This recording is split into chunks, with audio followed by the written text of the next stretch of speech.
Hello everyone, स्वागत है PW only IAS में। आज का चैप्टर है चैप्टर नंबर 87, नेशनल इंटीग्रेशन। इस बुक में ये बहुत लास्ट वाले पार्ट में आ रहा है ये चैप्टर। इस पार्ट में ऐसी ऐसी बातें हैं जो खाली बस थ्योरी में बहुत अच्छी लगती हैं, और काफी कुछ उसी थ्योरी के लिए सरकार ने किया भी है, पर जनता को उसका ज्यादा फायदा मिला नहीं मिला, कोई बात नहीं, ठीक है, फायदा आपको यहां मिलेगा।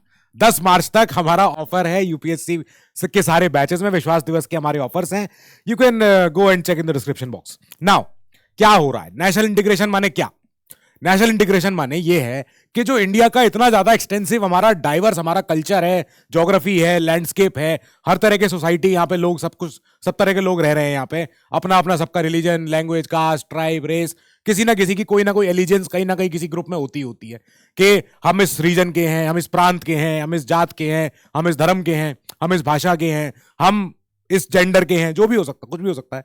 तो अब कोई भी पर्सन होता है वो अपने आप को भारतीय मानने से पहले मानता है कि मैं क्या हूं, मेरी आइडेंटिटी इनमें से कहां कहां पे लैंड कर रही है, ठीक है। तो इसकी वजह से क्या हो रहा है कि देश में काफी सारे जितने सारे सेक्शंस हैं, लोग हैं, ये सब कुछ बिखरे हुए हैं, छितरे हुए हैं, अपने आपस में अलग अलग हो रहे हैं, मेंटालिटी अलग अलग जा रही है, और नेशनल इंटीग्रेशन को नुकसान हो रहा है। नेशनल इंटीग्रेशन बहुत जरूरी है फॉर द ओवरऑल डेवलपमेंट और हमारे देश की प्रॉस्पेरिटी के लिए। अच्छा भैया, ठीक है। फिर मारन साहब ने बोला कि देखो, नेशनल इंटीग्रेशन जो कॉन्सेप्ट है, ये कॉन्सेप्ट में क्या क्या होना चाहिए कि ऐसे मूवमेंट्स को रोकना चाहिए जो मूवमेंट्स देश की अखंडता को और फ्रैगमेंटेशन को बढ़ावा दे रहे हो, ठीक है। अखंडता को बचा के रखना है और फ्रैगमेंटेशन को यानी टुकड़े टुकड़े होने को रोकना है हमें। अच्छा, ठीक है। फिर इन्होंने कहा कि national integration requires fostering attitude, कि हम एक दूसरे को फॉस्टर करें, अच्छे अच्छे विचार रखें एक दूसरे के प्रति। ऐसा नहीं हो सड़क पे कोई किसी को गाली देके निकल रहा है, कुछ भी हो रहा है, ये सब चलता रहता है यहाँ पे, ऐसा नहीं होना चाहिए। हम एज अ सोसाइटी हमको प्रायोरिटाइज करना चाहिए क्या? National and public interest over क्या? Over parochial concerns. पैरोकियल होता है कि अपने खुद के बस आपन पेट जानित हैं, बस वो वाली बात नहीं हो, देश की बात हो, आगे बढ़ने वाली बात हो। और डॉक्टर राधाकृष्णन, हमारे एक्स प्रेसिडेंट, ये कौन से नंबर के प्रेसिडेंट थे हमारे, आपको पता है? मतलब किस टाइमलाइन में कौन से नंबर के प्रेसिडेंट कहलाते हैं? ओके, सो नेशनल इंटीग्रेशन, इन्होंने कहा कि ये कोई आप सामने देख नहीं सकते हो, ऐसी कोई चीज नहीं है, टेंजिबल चीज नहीं है, फिजिकल स्ट्रक्चर नहीं है, पर ये एक ऐसी चीज है जो सोसाइटी से परमिएट होती है। परमिएशन पता है क्या होता है? पर आप लोग ऑस्मोसिस पढ़ते होंगे तो आपको पता होगा, सेमी परमिएबल मेम्ब्रेन, जो परमिएबल मेम्ब्रेन। तो परमिएबल क्या होता है? जो आपस में से निकल के जाने दे किसी चीज को, तो उसको कहते हैं कि हाँ ठीक है। अब ऐसे ही ये एक इनटैंजिबल, ना छू सकने वाली चीज है, और ये फिजिकल चीज नहीं है नेशनल इंटीग्रेशन। ये सोसाइटी के भीतर सोसाइटी के धागों के भीतर ये चीज जाती है। अब it can not be achieve through industrial plans और एक्सपर्ट डिस्कशंस। नहीं, आप इतना ज्यादा सोचो कि Mahalanobis committee, Mahalanobis plan, first 5 year plan, second 5 year plan, third 5 year plan, इनसे देश एकदम जो है एकजुट हो जाएगा, नहीं हो पाएगा। ये इसके ऊपर की चीज है, इससे आगे की चीज है। इट रिक्वायर्स हमारी कॉन्शियसनेस अमंग द पॉपुलेस, के हमको शिफ्ट करनी है, हमको इंटीग्रेशन के प्रति, हमको एकजुटता के प्रति, हमको लोगों को जागरूक करना है, लोगों को कॉन्शियस करना है, उनकी चेतना में भरना है ये बात कि हम भारतीय सबके सब एक हैं, चाहे कोई कुछ भी कह ले। अब इट नेसेसिटेट्स अवेकनिंग पीपल, के इसको होने के लिए जरूरी है कि लोग जागरूक हों, लोग अवेकन हो to the importance of unity and of course हमारे देश का शेयर्ड नेशनल इंटरेस्ट। ठीक है, अच्छा लग रहा है, थ्योरी की सारी बातें बहुत अच्छी होती हैं। क्या क्या रुकावटें हैं? कोई एक नहीं है, बहुत सारी रुकावटें हैं। रीजनलिज्म, प्रांतवाद, कि हम कौन से रीजन से हैं, आप कौन से रीजन से हो, ये कौन से रीजन से हैं, ये कौन से रीजन से हैं, सबका देखो अपना अपना एक अलग अलग, हम तो इस प्रांत के भाई, यानी कि हम सब नेशनल हैं, हम सब टेरिटोरियल लॉयल्टी हमारी कहीं और है, कि हम भैया द्रविड़ के लोग हैं, हम ऊपर पहाड़ के लोग हैं, हम उस लैंड के लोग हैं जो सिंध की लैंड है, जो पंजाब की लैंड है, जो 5 नदियों की लैंड है, या हम नॉर्थ ईस्ट के लोग हैं, हम तो इंडिया के लोगों हम तो इंडिया के मेन लैंड के लोगों की तरह दिखते भी नहीं, तो हम तो अलग ही रहेंगे। तो ये ऐसे रीजन्स वाली बात है, ऐसे कोई भी स्टेट वहां हो ना हो, इससे फर्क नहीं पड़ रहा है, पर हमारे देश का जो एकजुटता है वो बैकसीट पे चली गई है, क्योंकि लोगों ने माना है कि सब रीजनलिज्म, हम किस जगह के हैं, हमारा प्यार for a particular for a region in preference, हम उसको ज्यादा दे रहे हैं in preference of state of which the region forms a part. के भले ही मैं कर्नाटका का हूं, ठीक है, पर मैं कर्नाटका का तो हूं ही हूं, पर मुझे लगता है कि मेरा डेक्कन रीजन मेरे लिए ज्यादा इंपॉर्टेंट है। डेक्कन में क्या क्या है, आंध्रा है, तेलंगाना है, केरला भी है, उसमें तो उसमें तमिलनाडु भी है। तो अब ऐसे में मैं कह रहा हूं कि भैया मैं तो अपने द्रविड़ रीजन को ही फोकस करूंगा, मुझे नहीं मतलब है आपके और किसी बात से। अच्छा ठीक है, ये तब तब आता है जब ऐसे किसी नेशनल पॉलिटिक्स में या नेशनल लेवल के पॉलिटिक्स में जब किसी एक रीजन को अच्छे से उसकी एस्पिरेशंस, उसकी डिमांड्स फुलफिल नहीं हो पाती हैं एंड पॉलिटिकल डिसकंटेंट होना शुरू हो जाता है।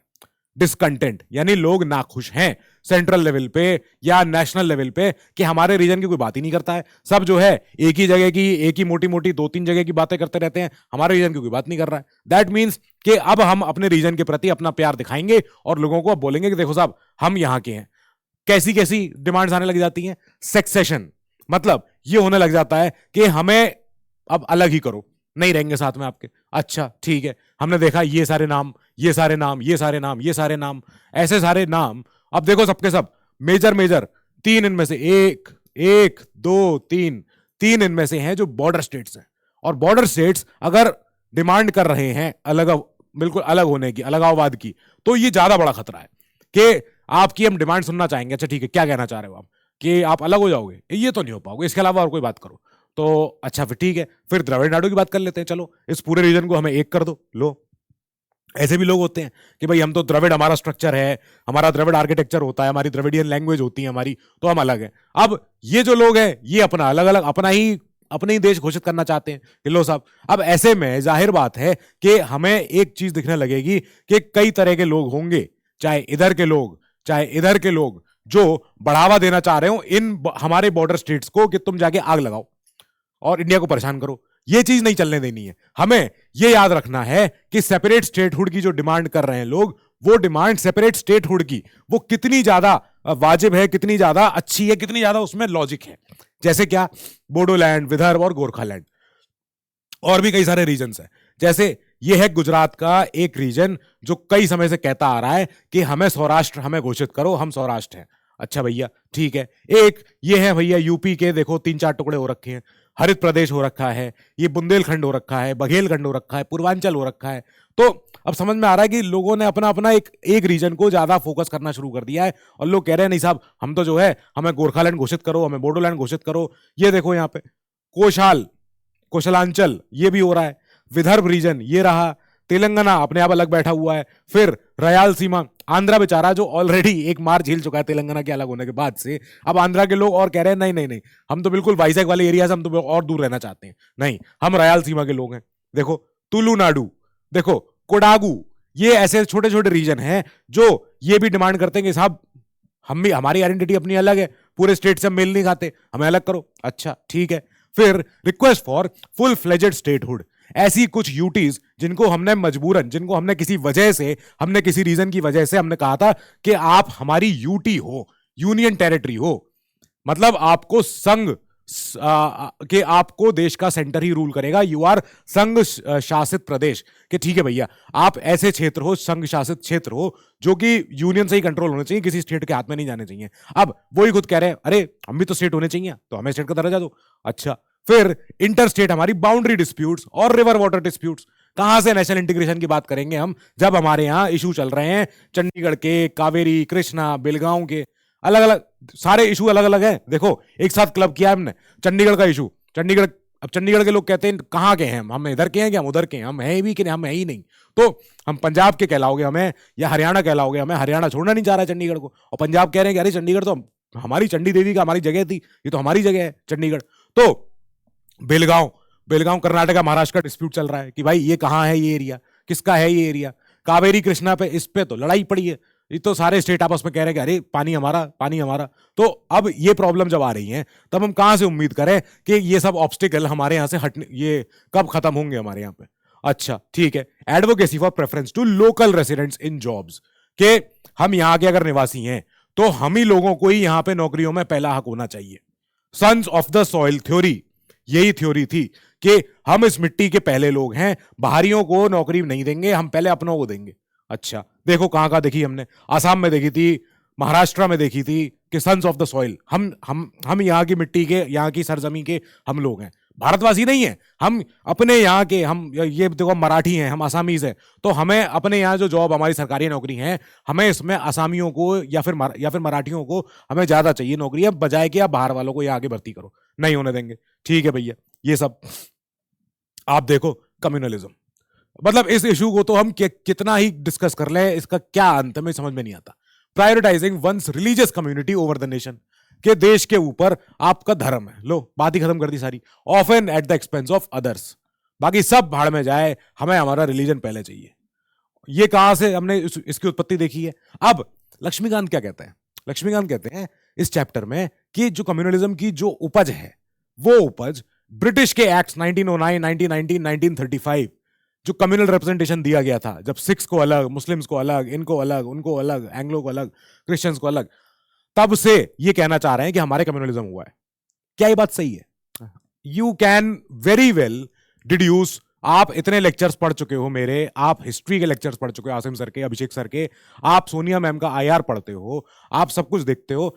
क्या आपको लगता है ये सारा कम्युनलिज्म देश में जो हुआ है, संप्रदायवाद हुआ है, क्या ये यहां से आ सकता है या और पीछे से नहीं आ सकता है? बिल्कुल आ सकता है। अरे पीछे हमारे इतिहास में हमारी इतनी लड़ाइयां हो रखी हैं। हमने 1857 की पहली क्रांति तो हमारे देश ने ये जब लड़ी थी, उस क्रांति से पहले ही हमारे यहां मस्जिद मंदिर के बवाल हो रखे हैं। तो क्या कहोगे, कम्युनल जो हमारा कम्युनलिज्म जो हो रहा है वो इसकी वजह से हो रहा है, यहां की वजह से हो रहा है? नहीं, इसके तो बहुत पीछे हमारे पास डेटा है, लिखित में डेटा है कि हमारे कहां कहां लड़ाई हो रखी है, हिंदू मुस्लिम में आपस में, कभी किसी और धर्म में आपस में, कुछ ना कुछ तो हुई है। अब कैसे, जब पॉलिटिसाइजेशन हो जाता है रिलीजन का, तो उसकी वजह से आप देखो कितने कितने ज्यादा इश्यूज एक्सैजरबेट हो जाते हैं। जो कम्युनलिज्म, जो संप्रदायवाद का ये जो डीमन है, जब ये सर उठाता है, और स्पेशली जब इलेक्शंस आते हैं, उस समय तो हम देखते हैं संप्रदायवाद, प्रांतवाद, भाषावाद, कुछ ना कुछ लिंग्विज्म, हर किसी ना किसी इज्म में लोग फंसने लगते हैं और लोग अब एक दूसरे का गुट बनाना शुरू कर देते हैं। आप हमारे साथ हो, तुम हमारे साथ हो, तुम नहीं हो तुम जाओ, तो ऐसे करके अब यहां देखो आप कैसे कैसे रिलीजियस बेस्ड पॉलिटिकल पार्टीज बनने लग जाती है।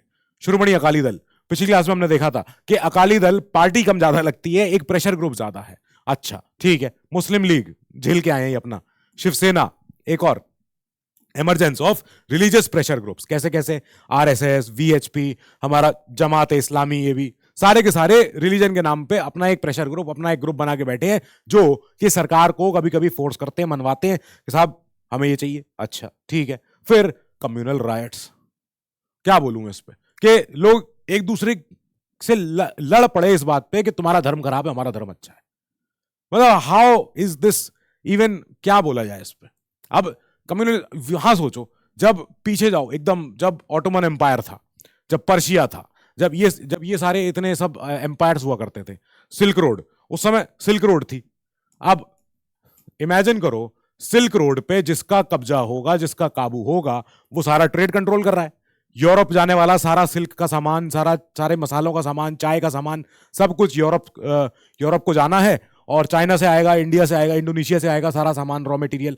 तो जिसका कब्जा सिल्क रोड पे होगा वो चैंपियन है, वो असली ट्रेडर तो वही है कि भाई रोड मेरी है, रास्ता तो यहीं से है, टोल टैक्स दो, चलो तब जाओगे आगे। तो अब क्या हो रहा है, सिल्क रोड पे काबू करने के लिए कितने सारे एम्पायर से लड़ाइयां कड़ी आपस में, खूब लड़ाइयां हुई हैं। मतलब सिल्क रोड पे तो जिसका हक है वो जीत गया। तो अब ऐसे में लोगों ने अपनी सेनाएं बनाई। अब आप किसी सैनिक को कैसे समझा सकते हो कि भाई तुम्हें लड़ाई करनी है? अब सोचो आप एक चीज कि ऑटोमन एम्पायर है, ओके, बड़ा भारी, अब्बासिद एम्पायर, एसीरियन एम्पायर है, कुछ भी है। तो अब ऐसे में ये अपना ग्रीक का एम्पायर है, या ग्रेको रोमन कह लो। तो अब इन लोगों ने क्या बोला अपने वहां के लोगों को कि सुनो, सिल्क रोड छोड़ो, नहीं, तुम्हें धर्म के पीछे जाना है, धर्म का झंडा, धर्म को बचा के रखना है। धर्म के लिए लोग आगे आ गए कि फिर तो अब लड़ेंगे हम, अरे धर्म की बात आ गई, चलो लड़ो लड़ो। अब पता चला कि एक सड़क के पीछे मर गए आखिरकार। तो इतनी जो सब लड़ाई पीछे हुई, सब कुछ हुआ, हुई क्यों? क्योंकि सड़क के पीछे जान दे दी, मर गए। नहीं, पर ये बोल के आप किसी को चेता नहीं सकते हो कि चलो लड़ाई करने, नहीं, आपको बोलना क्या पड़ेगा, धर्म का झंडा, धर्म की जो हमारा तंबू है वो हमारा बुलंद रहना चाहिए। तो ऐसे ही लोगों को फिर चिताया जाता है, भड़काया जाता है, और फिर ये सब होते हैं कम्युनल राइट्स। फिर ही तो ये सर उठाता है ये वाली प्रॉब्लम हमारी देश में, डिस्प्यूट्स ओवर रिलीजियस स्ट्रक्चर्स। क्या बताऊं उस पे मैं, राम जन्मभूमि है, अयोध्या में है, मथुरा में है, काशी में है, हर जगह है।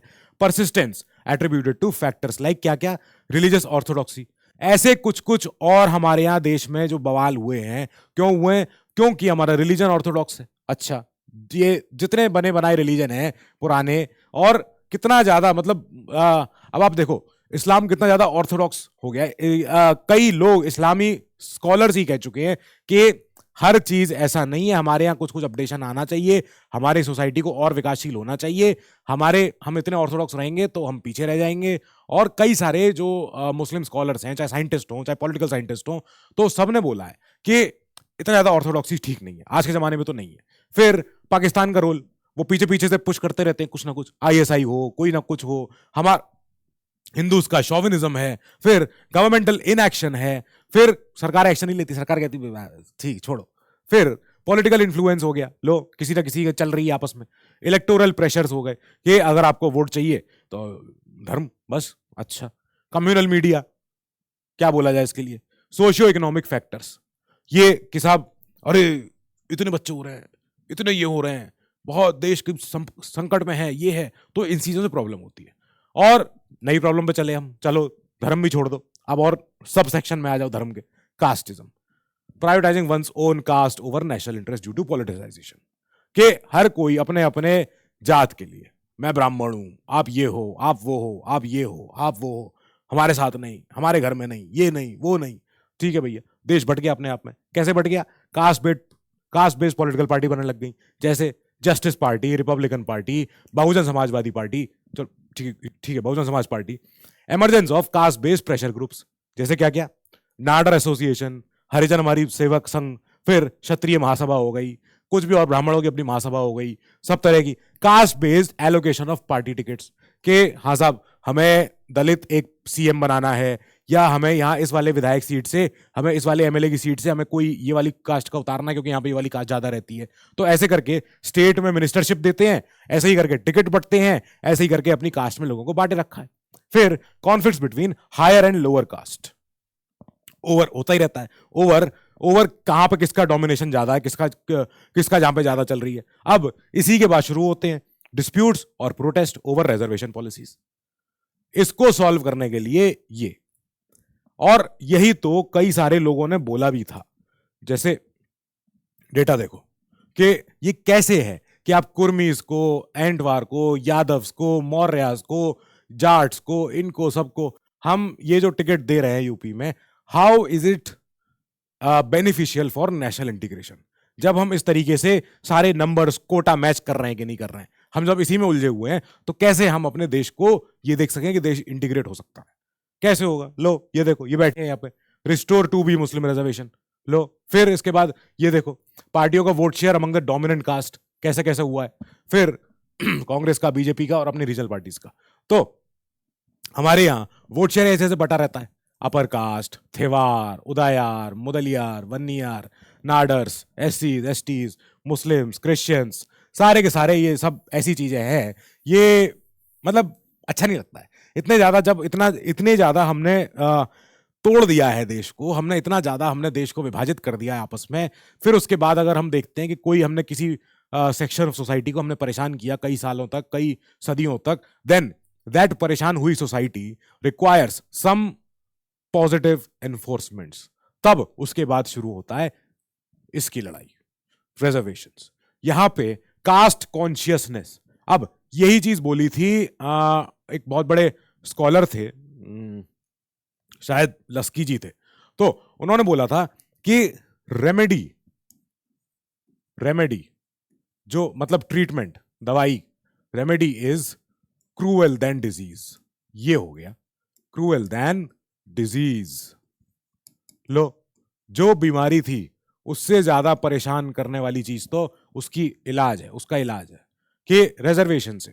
अब कई सारे पॉलिटिकल साइंटिस्ट क्या कहते हैं कि नेहरू जी, गांधी जी, पटेल जी, अंबेडकर जी, सब लोग इतने ज्यादा स्ट्रांग पॉलिटिशियन थे, इतने ज्यादा अच्छे पढ़े लिखे लोग थे, तो इन्होंने ये क्यों नहीं अंदाजा लगाया कि रिजर्वेशन से देश में एकजुटता नहीं आ पाएगी, रिजर्वेशन से और ज्यादा आपस में लोगों में हेट्रेड हो सकती है, आपस में लोगों में और ज्यादा मेरिट के पीछे लड़ाई होने लग जाएगी, तो इससे नेशनल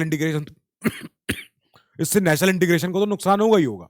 अब स्टेट लेवल की पॉलिटिक्स वो क्या कम है, वो भी सब कुछ मेजर कास्ट ग्रुप के अराउंड होती है। जैसे आंध्रा में कम्मा वर्सेस रेड्डी, फिर Lingayat versus Vokkaliga, Jat versus Rajput in UP, कुछ ना कुछ होता ही रहता है आपस में। तो सब तरह से हमने सोसाइटी को बांट रखा है। सोसाइटी बेचारी अपने आप जूझती रहती है इन प्रॉब्लम्स में, और खाली इसमें एक लूजर निकल के आता है, वो है जनता।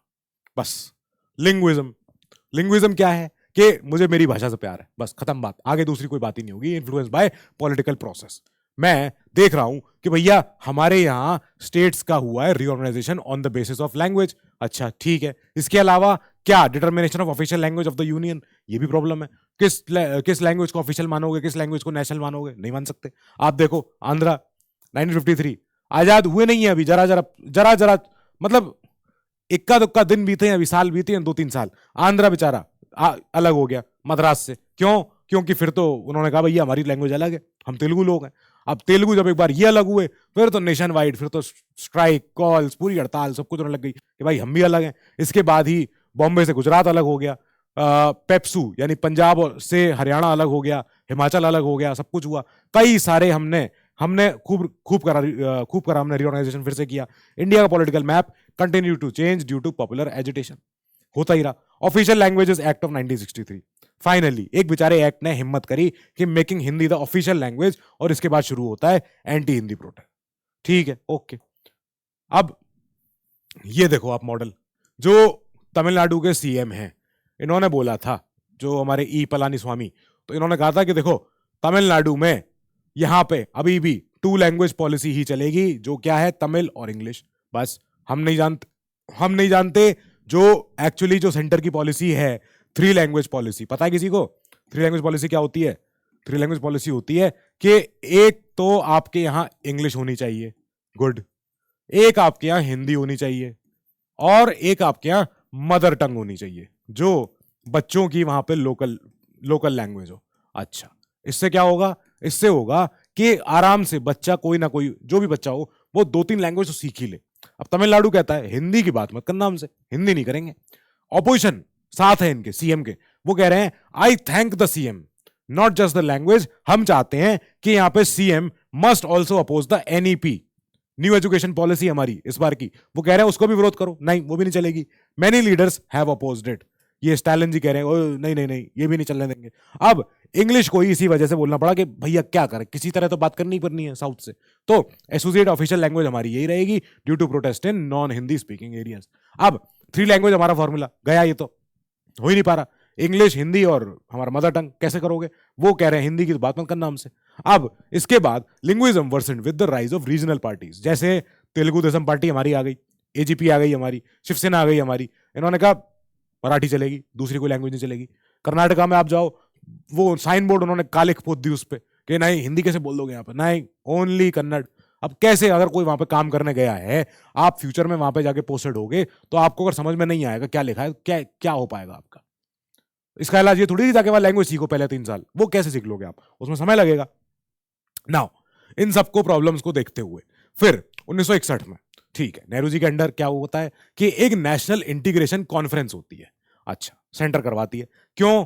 ताकि हम एड्रेस करें ऐसे issues like communalism, casteism, regionalism, क्या क्या, और लिंग्विज्म एंड नैरो माइंडेडनेस, जितनी ये छोटी छोटी सोचों को रोकने के लिए, काबू करने के लिए एक ये बनाते हैं। इस कॉन्फ्रेंस का निष्कर्ष निकल के आया कि हम बनाएंगे एक आयोग, एक काउंसिल। अच्छा भैया, ये क्या करेगा? ये काउंसिल क्या करेगा कि टू रिव्यू मैटर्स ऑफ कौन से वाले, national integration, and make recommendations, क्या होने चाहिए और बेहतर, अच्छा क्या हो सकता है। जो एनआईसी की मीटिंग्स हैं are convened as needed without a fix schedule. अब ठीक है, ऐसा ही इंटीग्रेशन काउंसिल कितना बड़ा काम कर रहा है पता है। फिर 16 meetings of NIC have been held, हो चुकी हैं। अब इसके बाद क्या होता है, कुछ और नई चीज है इसमें, हाँ है, पीएम सर इसके चेयरमैन हैं, गुड, यूनियन मिनिस्टर्स हैं इसमें सारे, जो नेता प्रतिपक्ष हैं in both the houses parliament के, वो दोनों इसमें होते हैं, ठीक है। फिर CM's of all states and UTs with legislature, जहां जहां पे भी विधानसभा है वहां सबके सीएम इसके हिस्सा हैं। Leaders of national and regional political parties, वो भी रहेंगे इसका हिस्सा, बहुत बड़ा काउंसिल हो गया है तो। फिर चेयरपर्सन ऑफ नेशनल कमीशन, जितने हमारे देश के नेशनल कमीशन है वो भी सारे इसका हिस्सा है। एमिनेंट जर्नलिस्ट, पब्लिक फिगर्स भी इसमें रहेंगे। फिर कुछ कुछ representatives of business and women's organisation, सारे के सारे लोग, सब तरह के लोग इसमें बैठते हैं, मिलना चाहते हैं, अपने अपने हिसाब से बातें रखते हैं। लास्ट मीटिंग 2013 की है, ठीक है। यहां पे इन्होंने बहुत बड़ी बात करी, आहा कितनी बड़ी बात है ये, पास अ रेजोल्यूशन कंडेमनिंग वायलेंस। ओ अच्छा, क्योंकि यही तो नहीं पता था किसी को कि वायलेंस को हम कंडेम करते हैं, वायलेंस की कड़ी निंदा करते हैं और हम चाहते हैं कि कम्युनिटी रिलेशंस हार्मोनियस हो। ये रेजोल्यूशन पास किया उन्होंने। मतलब इतने सारे लोग बैठे, इन्होंने बैठ के क्या बोला, हाँ हम सब कड़ी निंदा करते हैं।